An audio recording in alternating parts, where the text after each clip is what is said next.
And so this world peace game I'd like to tell you about. It started out like this. It's just a 4-foot by 5-foot plywood board in an inner city urban school, 1978. I was creating a lesson for students on Africa. We put all the problems of the world there, and I thought, let's let them solve it. I didn't want to lecture or have just book reading. I wanted to have them be immersed and learn the feeling of learning through their bodies.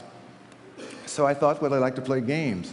I'll make something, I didn't say interactive, we didn't have that term in 1978, but something interactive.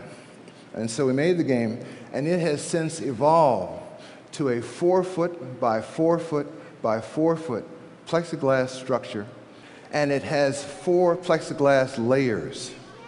There's an outer space layer with black holes and satellites and research satellites and asteroid mining. There's an air and space level with clouds, big puffs of cotton we push around, and territorial airspaces and air forces. A ground and sea level with thousands of game pieces on it, even an undersea level with submarines and undersea mining.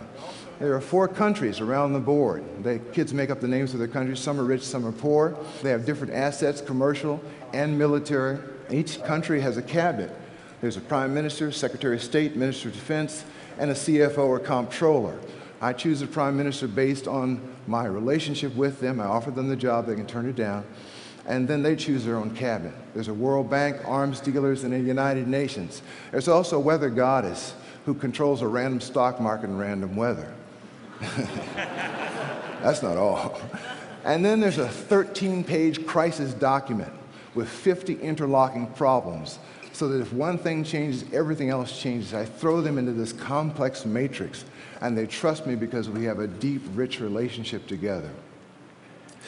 And so with all these crises, we have, ethnic and minority tensions, we have chemical and nuclear spills, nuclear proliferation, there's oil spills, environmental disasters, water rights disputes, breakaway republics, famine, endangered species, and global warming. If Al Gore is here, I'm going to send my 4th graders from Agner Hurt and Venable School to you because they solved global warming in a week.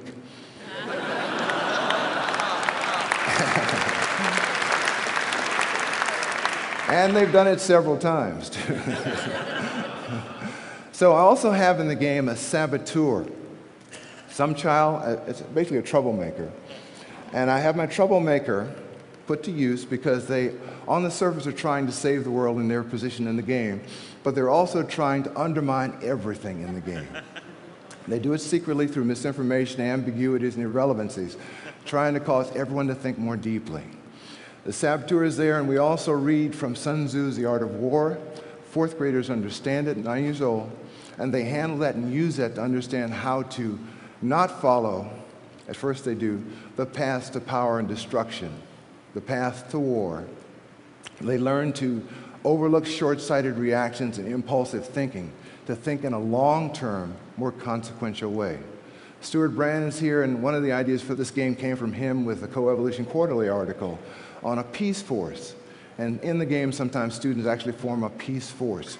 I'm just a clock watcher, I'm just a clarifier, I'm just a facilitator. The students run the game. I have no chance to make any policy whatsoever once they start playing.